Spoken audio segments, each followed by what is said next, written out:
Słuchajcie, kochani, ja dzisiaj myślała, że Maryśku totalnie odbiło, bo dzisiaj rano, kurde, mnie gonił tu, chciał mnie szczypać, bić.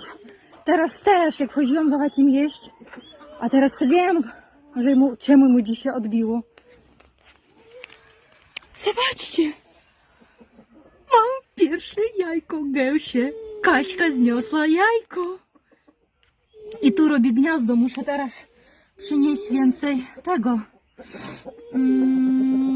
Siana, słomy, ale nie wiem, ja muszę stąd zabrać te jajko gdzieś indziej, bo u nas turyst chodzi i ja nie chcę, żeby ona była, wiecie, na polu, albo na noc, nie wiem, deską zamykać. Jezus, pierwsze gęsie jajko w moim życiu w ogóle. Nigdy nie miałam tak gęsi.